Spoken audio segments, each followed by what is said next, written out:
The next story ties in very well to the Gavin story. I'm talking about the most racist video I've seen on Twitter thus far. And I want to remind you that Twitter has directly in its policy, it has a very strict hate speech guidelines. It says if you hate on somebody, if you negatively talk about somebody for race, religion, gender, sexual identity, sexual preference, blah, blah, blah, blah, blah, blah, blah, they say that you're not welcome on their platform. Yet this is literally hating someone specifically because of their gender or race. Like, it's so much more hateful than anything they ban. The one transgender woman they ban conservatives all the time. This video is titled Reasonable, I'm sorry, I'm on the wrong side. This video is titled, it's by Vice, who Gavin actually used to work for. He was the founder, one of the founders of Vice, until they went super far left, cultural Marxist, racist. This is why they don't want people here, because if people listen to me, liberals and progressives and people of all races and religions listen to me, they'll be like, oh, that's what being not racist is. Anomaly's not racist. He's just a human being who loves us and cares about us and tells it like it is. They want to delete us off the internet because if they kick everyone else out and then their racism shines and they look like they're great, even though they're not that popular. The video is titled, This is what it's like to take a vacation away from white people. This is what it's like to take a vacation away from white people. First of all, substitute that for any other race. This is what it's like to take a vacation away from blank people. You literally would never be able to host a single thing again. You'd be kicked off all platforms. You'd been demonized a Nazi, even if you were black. But they're allowed to say what it's like to take a vacation away from white people. Okay, so let's get into this video. I got all the gems. Right out the bat, within a minute, they tried to blame it on Trump. They're like, my racism, I hate white people, so it's Trump's fault. They're like, Andrea X was the founder of Woman of Color Healing Retreat. Imagine a white woman healing retreat, how well that would go, or Asian woman healing retreat, or Indian. I mean, I don't know if any other race could do it, but maybe they could, maybe just not white. But she's the founder of Women of Color Healing Retreat. She left Brooklyn because she was sick of gentrification and racism, and she moved to Costa Rica and formed a retreat that white people are not allowed. So a segregated black retreat in Costa Rica where they congregate and hate on white people. Honestly, I'm entertained. Nothing really bothers me. Like, if you want to move to Costa Rica and hate on white people, I don't know, it doesn't really bother me. I'm only 75% bothered because I'm 25% Puerto Rican, get it? Anyway, so she formed a retreat, and I guess I might be wrong about this. I'm just going to say, just so I don't get sued or something, it's $2,222, and they say that's a reasonable price to pay for a retreat that bans white people. I mean, these are almost direct quotes. So they pay this much money, and it's reasonable because, you know, it's nice to be away from white people. The interviewer asked, would having white people on this trip ruin it? And one of the people said, I'd want my money back. So if any white people were on this retreat, it wouldn't be right, because it's not a retreat of peace, relaxation, and being around good people based on their content of character, you know, regardless of ethnicity. It's not a Martin Luther King retreat. It's a racist, segregated event where they hate on white people. So I listened to some of the stuff that they said too, and one of the women, she was actually, you know, pretty cute. I don't know if I'm allowed to say that, but I thought she was attractive. But anyway, just a side note. She said, one thing I've always gotten is, you're so well-spoken. And she said, I don't think people understand how insulting that is. Like, what else would I be? So she thinks it's insulting when people say you're so well-spoken. I'll say, being a ethnically ambiguous person, I guess I'm pretty white, I would say, on a black to white scale. But to be honest, most people don't think I'm white. I'm mixed, whatever. People say all the time to me, they say, you're very well-spoken. I get emails like every month that say, you're so well-spoken. People said it to me in school.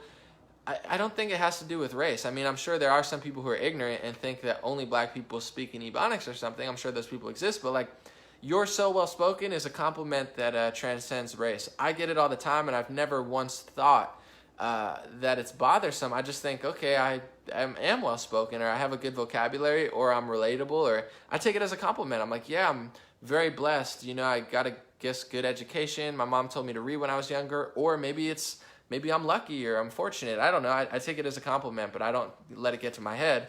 Anyway, she thinks it's terrible when people give her compliments. So this is the thing. It's like, if you're mean, you're mean. If you're nice, you're mean. If you want to be equal, you're mean. If you want to segregate, you're racist. Like, you can't win with these people. And I say this to my brothers and sisters of any race, religion, and gender, especially to those who consider themselves minorities. The mind is the most powerful thing. I don't use the term minority because I think it's a negative framing. I think framing someone in a minority already puts them in a corner. When you call a black or a Hispanic person a minority, what you're doing is saying, you're small, I'm big.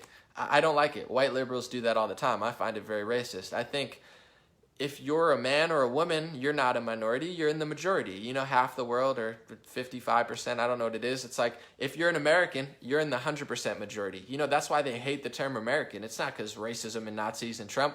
It's because if everybody in America was proud to be an American, we'd all be on the same page, and we'd love each other, and we'd get along, and we'd argue about stuff, but at the end of the day, we take pride in our flag and the country, and we get stuff done. That's why they don't want you to be an American, because if you're an American, you're a majority. If you're a human being, you're a majority, if you segregate by gender. But they want to segregate you and call you a minority. The white liberal, this is the biggest trick. They say, you're a minority. I love you, but they have bigotry of low expectations. You can't afford an ID. It's racist to assume you can afford an ID, but no. We're not racist. It's the conservatives who are the most racist, but you're a minority. Stay in the corner. And then if you empower yourself and say, I love low taxes, I love my family, I love God, I love this country, they try to ruin your life. It's like, to me, I'm not trying to exaggerate, but I don't see an ideological difference. I obviously see a violent difference. I don't see an ideological difference from the KKK to the white liberal. I'm just going to be real. The KKK was established to keep down black people in the 1800s and the early 1900s, and it was meant to keep down Republicans who supported black people. Black people were Republicans from the late 1800s. They didn't get to the Democratic Party until in the same positions until 1993. It took liberals and Democrats 100 years to employ black people in the same position that Republicans had them in. I don't see a difference between like KKK ideology and white liberal ideology, besides the fact that they use projection tactics and they hide it behind passive aggressiveness now. But you have to understand, it's like, if you're a black person and you really want to empower yourself and break out of the mental slavery that they try to put you in, this ugly mindset, they try to ruin your life. It's the same thing they did in the 1800s. Look how they treat Candace Owens or Kanye West. Like, did they treat him with love and kindness and compassion? No, they tried to literally ruin his life, call him names, threaten him, and make sure that he knew that he was a minority and he was victimized, even though he Kanye West perfectly explained why he doesn't like white liberals, and not doesn't like them, but said, my teacher told my kid that she's black and my wife is white. So my kid was innocent and strong and free, and you told them that they were oppressed and they were black, and the kid doesn't even know color at that point. So it's like these parents who tell their kids that they have no gender. To me, that's like child abuse. It's like you're waiting to pump your kid with hormones. Your kid might think he's a race car or a fireman or, you know what I'm saying, a deer when he's 3 years old. It doesn't mean he's a deer or a fireman. It means he's 3 years old. He's not going to understand who he is until he's 24. So they do these things, and they frame things in the most ugly way. So the reason I got on that whole side loop is because she said, I don't like when people compliment me on how well-spoken I am because it makes me feel bad.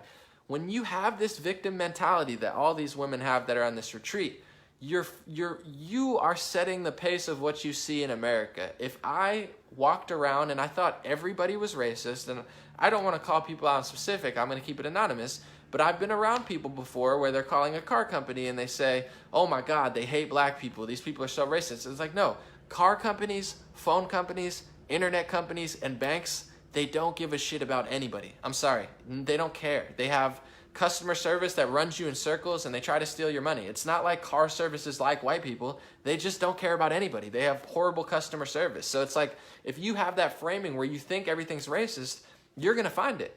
I look for the good in everybody. I look for the good in people. I look for the good even in the most evil people. That's just who I am. I seek pleasure and joy and love in life, and I try to look for the good. So I find it very often because I attract what I put out. It's like basic manifestation, It's basic principles of like mindset and psychology and philosophy. Like, it's very prevalent in Eastern philosophy. It's prevalent in almost all religion. I mean, it's very, very simple. But if you don't have that, you're going to find the bad in everything. You're going to find the racist in everything. You're going to do mental gymnastics to get mad at people who compliment you. Although I will agree with them. They said that they're sick of, like, you know, white people saying, oh, your hair looks so pretty. I do think there's a difference between really complimenting someone's hair and doing like this weird fake thing that a lot of white liberals do to black people. So I do agree with them there. I do find it off-putting. I've seen it in person. But here's the thing. There's really annoying people, like, to everybody. There's people who are mean to me on a daily basis. I don't think it's because they care about my skin color. I just think there's like tens of millions of people who hate themselves, they hate their job, and they take it out on you, regardless of your color. But the mindset, before I move on, is very, very important, because you have to control your mind. And a lot of these people, they've destroyed their own mindset, and they're never going to find peace or love or appreciation in that. But to move on, the founder, you think you can't get more racist than this. They said, you know, I picked up on microaggressions. Microaggressions, I love that word.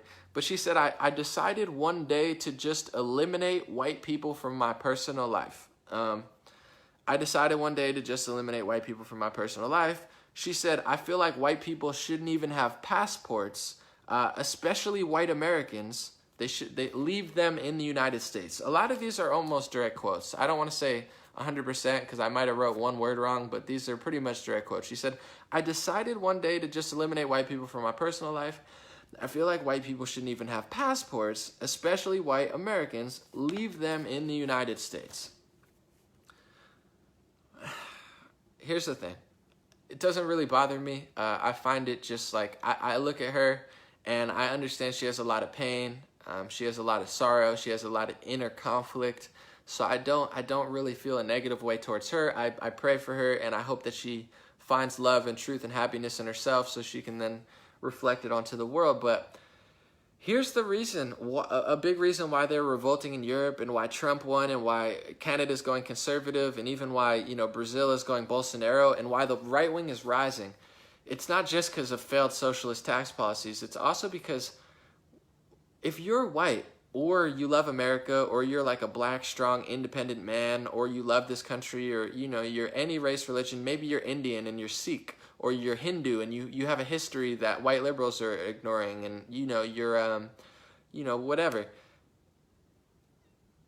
These people, you can't win. It's lose-lose. If you want to join with everybody else, they don't want to join with you. They say, we hate white people, we want to go live by ourselves.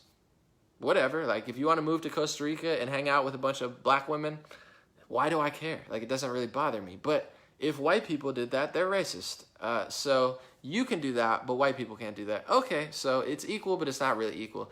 I get it. It doesn't really bother me, but, you know, it is starting to bother a lot of Americans. So you can do that. You could segregate events in America, but white people can't do that. Okay. We can't be equal, we can't be separate, we can't exist, we can't breathe, we can't dance, we can't do this, we can't do that. Although I would say that white people on average are worse dancers. I don't know if that's politically correct to say. Although I got some moves, I'm not going to lie. I could definitely move. Anyway, you know, sports and stuff. Anyway, before I get in trouble and make a joke that's too offensive. How do you think, like, I ask and this is maybe not for people in this cast, but like my friends that are maybe progressive or liberal, whether they be black or Asian or whatever, or white, how do you think, just like, use your brain. Like, even if I wasn't, you know, more libertarian leaning, and I don't know if I could be this oblivious. Like, there's hundreds of millions, if not billions, of white people on the planet. There's tens of millions of white people in America that escaped communism and socialism. And my grandfather came from Italy and couldn't afford underwear. I always say this because it's true. He had to make them out of potato sacks. Okay, my grandma came from Puerto Rico. My grandpa came from Poland, and he worked in an asbestos factory. And then they found out that asbestos killed all the white Polish people who worked there. So it's like, I didn't sail over on the Nina the Pinta the Santa Maria and kill Native Americans. Like, I came from socialism, communism, poverty, extreme poverty that people of this era couldn't even understand.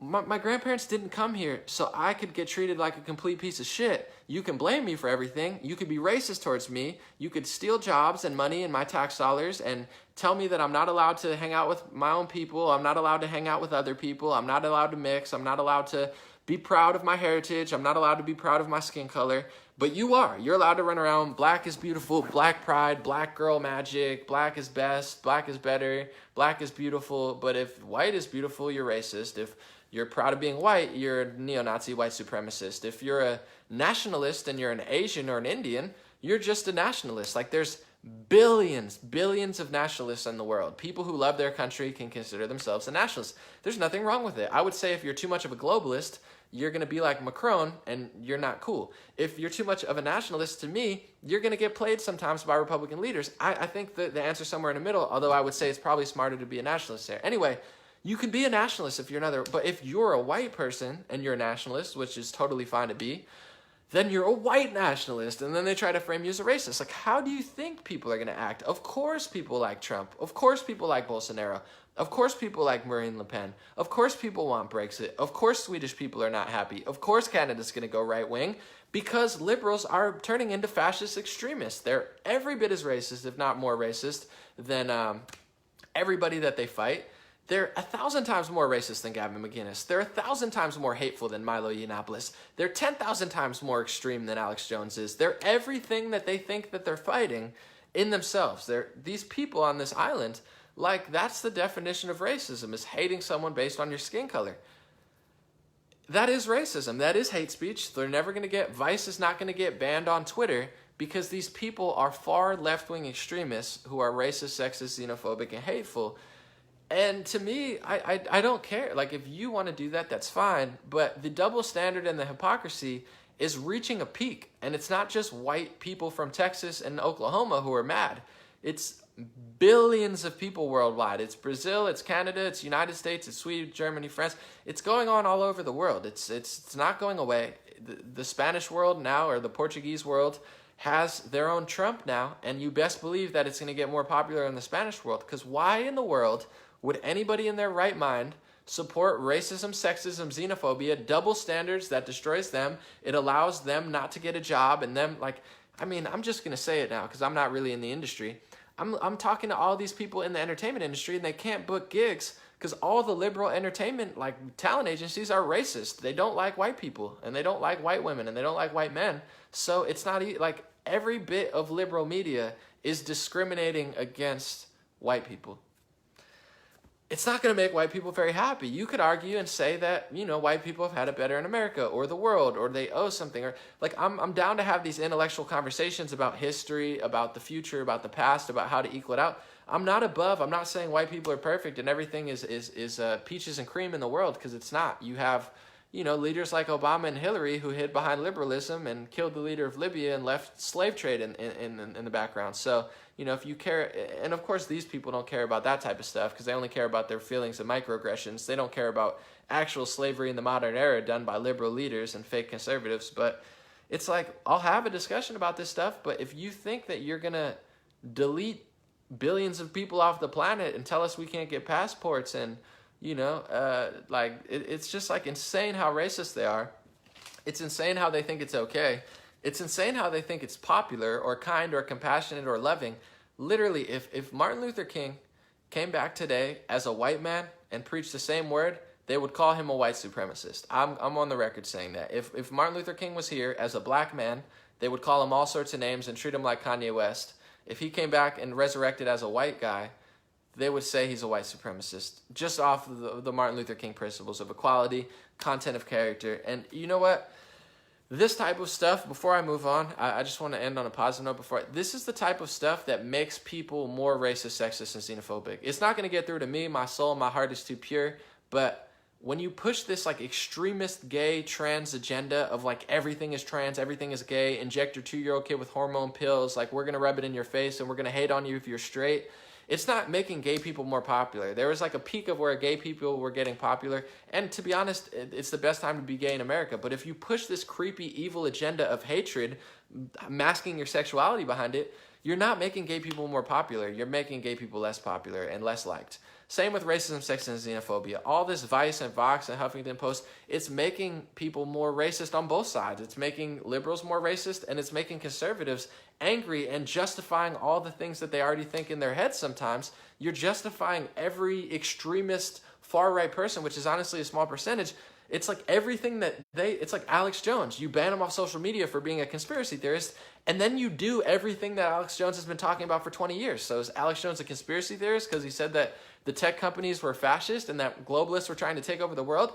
No, it means Alex Jones was 15 years ahead of his time, and he knew that this was coming before you did. So it's like you're justifying it. But here's the thing. I'm not a weak person. So you're not going to turn me against my own people. You're not going to turn me against my own country. You're not going to turn me against my brothers and sisters of this planet, of every race, religion, and gender. That's what they want to do. That's what evil, sick, pathetic people on both sides want to do. They want to make you more racist. They want to stoke the division of racial division, but they can't do it because I know too many people. I know too many good people that are black. I know too many good women. I know too many good people that are white and good people that are Asian and Hispanic and gay and straight. And the actions of a few are not going to determine my thought process on how I judge people. And I'm never going to stoop down to their level of racism, sexism, and xenophobia. But on that note, what I will say is I think a lot of white people are tired of being hated on. And it's obvious. And here's the thing. You could talk about all the negatives of the history of like the Caucasian race, which is fine, but they don't talk about the positives. And the positives, in my opinion, are very positive. You have, we were one of the first people to cut out slavery. I mean, especially Republicans, if you really want to put it on a racial scale, but it's like white people, according to historical facts, and I don't even believe history, I'm not going to lie. Like anything past 300 years, I think it's total horse crap. I think they're lying about, they're trying to rewrite history today. Why the heck would I believe what they wrote about 600 years ago? And the science of, people started here, and then they find out that humans came 100,000 years ago in Morocco. Scientists have no idea, and historians have no idea what they're talking about. Unpopular opinion, but probably true. But on that note, I want to say, white people, according to history, even though I don't really believe it, they not only ended slavery, they were not only the revolutionaries who changed that, but they created one of the most free societies in the United States, regardless of what you think about the natives and stuff. America and even Europe, before it got destroyed by socialism and anti-free speech, these are some of the most prosperous regimes ever in human history. They've been a large reason, besides the irresponsible leaders, to cut out poverty. They've literally given us a life with smartphones, and we don't even know what it's like to not be able to afford a meal in the United States. Most of us, maybe some people, and I've definitely been hungry before, but like the suffering that my grandparents have had, I haven't had to go through that, and most of us haven't had to deal with it because we've created this. So it's like if you want everyone to feel guilty about their race and about their history, it's not going to happen because it's not all negative. It's like everything is a gray area, and they just want to be like, this good, this bad, you guilty, you terrible, you can't do this, we can segregate, you can't segregate, we can equality, you're not equality, you're not equal, you're a terrible person, you're a bad person, you're poor, you voted for Trump, you're a loser. And just before I go on to the next note, the founder of this racist segregated retreat also said that, or maybe it was one of the people at the retreat, they said that they can't trust their family members who voted for Trump. So they can't trust their friends and family who voted for Trump. Imagine having a mindset where you don't even like your own family who has the same skin color of you because they like low taxes and freedom and they're not as brainwashed as you. Say a prayer for these people, but it's not just me or other people. Like maybe I'm more well-spoken about it than a lot of conservatives. They don't know how to say it, but people are tired of this racism, hatred, sexism, all the things that they claim to be fighting. They are the biggest propagators of it. If you read Fox and you read Breitbart and you read all of these Gavin McInnes, all of these Milo to Sargon of Akkad, if you listen to them on an intellectual level, regardless of what like one-liners they say to get a reaction, like they say stupid stuff sometimes because they think it's funny. It's not my sense of humor, but whatever. If you listen to them and put them up against all of the people that hate on them, they're not actually racist. Like their intellectual argument actually like holds up against like, intellectual heavyweights. It's Vice, Vox, New York Times, Huffington Post, CNN. There is no equivalent on the right. Breitbart and Fox, you read them, they're not racist. They like America and they like the law, and maybe they're harsh on illegal immigrants, but if you compare white people of all kinds, citizens, to someone who believes in the law like illegal and legal immigration, I don't think it's comparable. Like, it's not racism. It's someone who really likes the law. And you could have an argument about legal immigration. That's fine. You could love illegal immigrants, but at least be honest about it. Say it's illegal immigration. Even the most woke progressives, they say Trump hates all immigrants. Conservatives hates all immigrants. I heard Jimmy Dore say that, and I know he's one of the most honest progressives. It's like, what does that say about the progressive movement, that the most honest progressive won't even tell the truth to you? They think you're stupid. I can't watch people who think I'm stupid. You know what I'm saying? I don't like to be talked down to. So when I see a top progressive, Jimmy Dore, say, Trump, oh, it's ironic that he likes Melania because he hates all immigrants. Jimmy Dore, bro, you know that Trump doesn't hate all immigrants. You know that he's anti-illegal immigration and he's pro-legal immigration. You know that, Jimmy Dore. I hope your audience knows that, and I would hope your audience doesn't like to be lied to and treated like morons. But maybe they do. Maybe that's what you need to be a progressive and a liberal. You need to be talked down to and lied to. But I respect the people that listen to me, so I don't lie to them. So it's like, at least frame the conversation right. But the reason I'm talking about that is because you read all of these right-wing outlets, which I do sometimes, to be honest, they're not even my go-tos, but there's no racism there. The only